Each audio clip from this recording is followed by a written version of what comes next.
Blended it for me. Perfect. Well, welcome everybody to our online meeting about online meetings. I think this is going to be a lot of fun, and I hope that we all learn a lot. I already learned 2 things, just waiting to get started, so I'm very excited about that.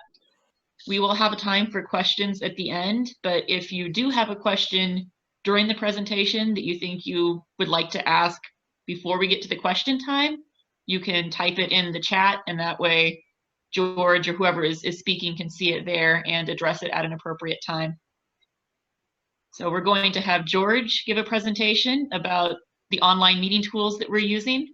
We're going to have Cynthia talk a little bit about her experience with online meetings because she's been visiting a lot of them. And then I'm going to talk about how you can share your online meetings with others. After that, we'll have our Q&A. And then with as much time as we have left, we'll do some table topics. So with that, again, I'll remind you to mute yourself while George is speaking, and I will turn things over to George Volz.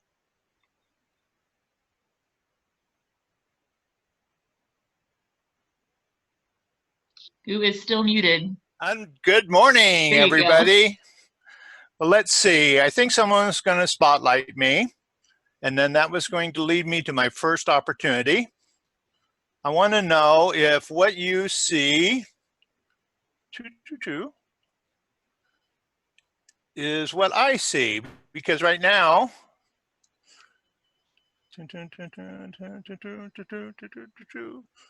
says I can share a screen. Share. It's not what you see, is it? Because you just see a big window that says Zoom. So we're going to stop that.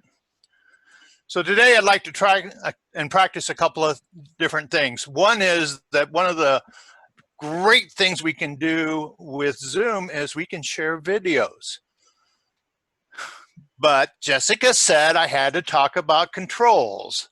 So to make both happen, I'm going to share a video on controls. And it's coming up soon, I hope. The challenge, okay, so it says that when you're going to share a video, that you need to click on share the computer screen and optimize the screen. Can you guys see my screen now? Hopefully that's what I think I'm sharing. Not? Okay.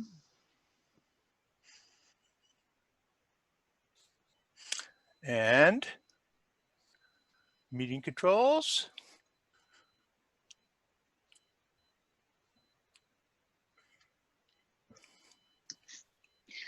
Hi everyone, this is Farah from Zoom, and we are back to share with you some of the fundamental in-meeting controls once you launch your first Zoom meeting. So in order to walk you through, I will share my entire screen. We'll go through some of the options together. You should be able to see my okay. I stopped share just for a moment to know, did everyone just see the start of a video? Thumbs up, good. Cool, we're back again. So she talked about a lot of important things about connecting. I'd like to talk about a couple more things that I think are important. You know, we can't do this anymore, right? That time is gone. But now we're sitting at our alone and isolated, more than 6 feet away from everybody, and we're each in a different environment. We're definitely in separation. So the question on how we came together and the tools we're talking about, today we're going to talk about Zoom. Now, what do you need to get onto Zoom? You need to access the internet, either with an internet package or with a data package or something. And then, of course, you need a device. And we each have different devices. And even if we have the same devices, I've been finding out that we get whole different things. We had why not speak with greater communicators meeting, and there was 2 of us working on Windows 10, and we had 2 different screens and we couldn't make them come together. So that leads me down to the next thing, is we need to be flexible, and everyone's going to have okay, I'm hoping people can see this. Please move this window away from that. Okay, so let's talk about space. You need a space that's big enough for you to move. You got to allow connection. As she said earlier, you know, it's what 70–80% of it is how we connect. The next challenge and opportunity that you have is the space we have to work with. Now, this lady has a nice space and it looks good. It's well lit, but it's cluttered. This guy has a little corner on a desk, and this guy's definitely in the dark. So those are all things that think about. Look at your space through the eyes of the person on the other side of the camera. George, I don't think we're seeing your screen. Or we are, but we're not seeing the same thing. We're seeing your links. Oh, are you? Yep. Okay. Thank you for doing that. Let's stop it. And let's see. Okay, now do you see me? Yes. Good.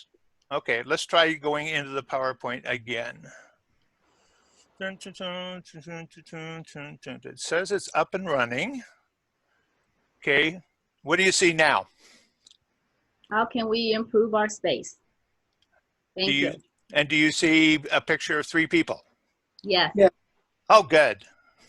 So we're back. Okay, and what we talked about before that, if I can figure out how to make it move, was that we needed a stage. That's where I was at. And then this was this, okay? Light. Has to be even and bright. You can see this lady here, the lady on the right, she's backlit with natural light. Looks great. And it's a good thing there's a reflective screen on our PC, otherwise we wouldn't see the front of her. The guy on the left, he's definitely in the dark. The only thing we're going to see, not much. The challenge with lighting is that it has to be even and distributed, so you may need multiple light sources. Did I mention before the camera should always be at eye level? That's why when you look directly into the camera. The lighting needs to be anything but eye level. You need some light that's high, maybe a little light that's low, some little light that's bounced. Play with your lighting. And it's a challenge because maybe, oh no. Now who's calling me? Oh.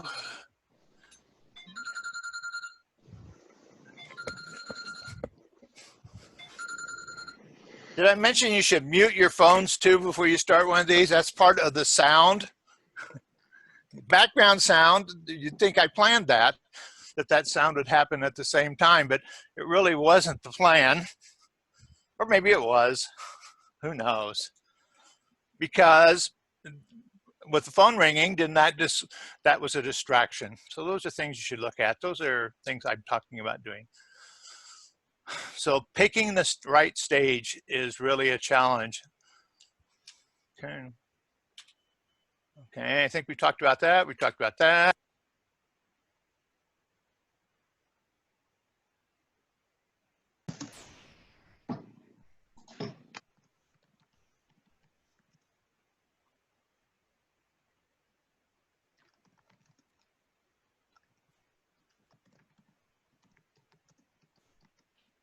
That's all I really had to say. Are there any questions while Cynthia's coming on? I'll go ahead and drop those links in the chat. Marion has a question. Yes, Marion. Oh, never mind. You're going to put the links in the chat box. That's what I was wanting.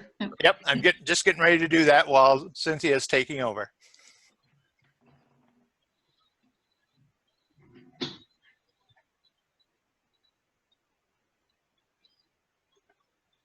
All right. Good morning. Wonderful Toastmasters. Thank you for coming. My journey with Zoom. You asked me a year ago if I would be doing some Zoom. No way. Would you ask me a year ago whether or not we would have COVID-19 and have to deal with this? No way. But the thing of it is that over our lifetime, including those that are considered millenniums, there's been changes. Do you remember the payphones? I do. Now we can't live without, most of us cannot live without this cell phone. We take it wherever we go, and don't leave it at home and you really need it. I think that Zoom is an opportunity that many of us would not have had if someone didn't come up with Zoom. I'm thinking, why not embrace it? And I have done that. I have embraced it with my home club. We have embraced it with the clubs that I have been coaching. We have been embracing this. Now, some people are like, I don't want to do that because I like the socialization. Yes, I like the socialization too, and I'm ready to get back to it. But when, we don't know. But this is an opportunity for us to continue to communicate with one another. I see your smiling faces. I see your faces like, okay, I'm looking and did you have your coffee this morning? Oops. Well, listen, I have been going outside my club that District 24 challenged me to do. And I have been to clubs that I would have never been able to go to without this Zoom because it's too far away. I'm not driving 2 and 3 hours, but I have been able to help with the things that are necessary. I have helped a Toastmaster learn how to share his screen. I have answered questions. I have done so much, and I'm proud to do that because of the fact that they were needing help. Is it okay that we do this? That's what we do as Toastmasters, right? That's what we're supposed to do as human beings, is to help one another. I have gone outside of my club. I have helped my own club members, and I've helped others that need help in regards to it, being able to answer the question. No, I am not the guru of Zoom, but I'm learning, just like we all are learning. I have enjoyed every club meeting that I have gone to. I've gone to some that was the first time, and I came back the next time, and they have done what was necessary to do. Yes, I miss that touching, that touchy feeling, but can you see me smiling? Can you see the regular Cynthia who's here and happy to see your faces, your smiling faces? Some are sleeping, but that's okay. I think that we have to embrace Zoom, WebEx, or whatever thing that someone is using to continue this. When I bought into the club and said, you know, we really need to do Zoom, you know, they're like, my thought is if you stay away too long, that when it comes back to us being able to come together again and not have to have that social distancing, that you may not want to come back. You get into a slump and it's like, nah, maybe next time. Then, nah, maybe next time. Guess what, fellow Toastmasters? I like Toastmasters and I like you. And therefore, I am going to be zooming it as long as I possibly can. And this opportunity is that even though we are to be 51% in-house and we have the okay from Toastmasters International to do Zoom because of COVID-19, that when it's all over and said and done, there's a possibility that we can continue with Zoom and have other people join that was not able to join. Now, I'm sure there's going to be some issues with that, but we're Toastmasters. We come out on top every time. If you don't think so, think about it. Think about that first time that you did your speech, that icebreaker, the first one. You did it. And many of us have done several since then. But the bottom line is that we have come out on top each and every time. And Zoom is allowing us to continue being on top, at least until COVID-19 goes away. I don't know about you, but I think I'm gonna stay hunkered down a little bit longer when they say all clear, just in case they're wrong. I implore you, I challenge you to get with other people, help them to get comfortable with Zoom. Help them understand that Zoom is an avenue and it is possible. If you have a computer, if you have an iPad or a tablet or a phone. It can be done. It can be done. I'm doing it, and so are you. So let's help our fellow Toastmasters understand that Zoom is not our enemy. Zoom is another way that we can keep in contact with one another. Thank you.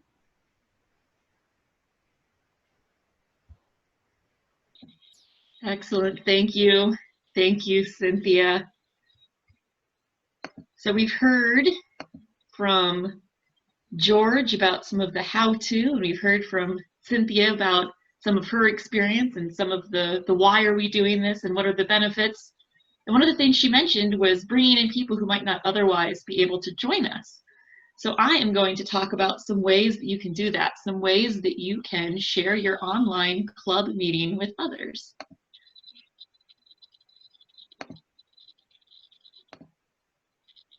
You should now see a screen that says sharing your online club meeting and a list of places to share. Excellent, thank you. So one of the first places that you'll want to share your online club meeting is on Toastmasters.org. I hope that you're all familiar with Find a Club, where people can go on Toastmasters.org to find clubs. And the information that backs that listing in Find a Club is the information that your club officers list in Club Central. Now, there are two places in Club Central that you can go to update information about online meetings. One is Club Demographics, and one is Club Contact and Meeting Information. Club Demographics is the one that Toastmasters International is recommending that clubs update to indicate that they are meeting online. If you are a club officer, you should have gotten an email about that about a week ago. And if you go to Club Demographics, you will see that there is a spot where you can mark online attendance accepted. And you can also enter a URL if you would like to. Now, as you notice for our Zoom meeting today, there were two different versions of the URL. There was a short URL without a password that was originally sent out, and then there was a longer URL that included a password. So I'd recommend not listing that longer URL here. If you want to list the shorter URL, you can, but then make sure you add a note that says to contact the club for the password, or you could just say contact the club for the link entirely if you don't want to list the link at all. So that's Club Demographics. That marks that your club allows online attendance. And then another place that I find helpful to update is the club contact and meeting information, because this is the main information that people will see when they pull up your club and find a club. If you update the place or venue line, you can indicate that your club is using Zoom or whatever platform you happen to be using. Again, I would not recommend putting the full link there. You can put the overall room link and then a note to contact the club for the password. So what does this look like when you do all of these updates? What is it going to look like for somebody who actually comes and tries to find your club? Well, when people go to toastmasters.org/find-a-club, they will be able to search for clubs, and you will see over on the left here, we have some clubs that have marked themselves as allowing online attendance. You can see that by these O's that appear. Those O's are what show up because you mark online attendance in the club demographics section. And then when you click on one of those clubs, like my Rail Talkers Club, you can see the location information. So this is the part that's impacted by what you enter in the club meeting information. And then there's a note that says online attendance allowed at the bottom. And what's really cool is people can search specifically for clubs that allow online attendance. So somebody from another district or another area could search for clubs that allow online attendance where you live, and they could find your club if you marked that allowed online attendance. So that's a really cool way for people to be able to find that your club allows that online attendance. I see that the chat popped up, but I can't read it right now. So George or Glenn, interrupt me if I need to address whatever was chatted. Another place that people often promote their clubs is Free Toast Host. Here are some examples of some of the clubs in our district mentioning their online meetings. Again, you'll note that there aren't any links directly to the Zoom meetings, but there are instructions about how to contact the club to get those links. So that, again, it's recommended that you give away for people to get the links, but you don't post the links directly. That way you know who's coming into the meeting and you don't open the door for disruptive individuals to enter your club meeting. Another thing that lots of clubs do is social media. There are options to promote your club on Facebook. Here are some examples of ways that you can share your club meeting on Facebook, again, without publicly listing your link. You can invite guests to message you for a link, as you see I did on the left for Club 229. Or I really like what Toast of the Town did. They posted on their page and asked people to comment if they wanted the link.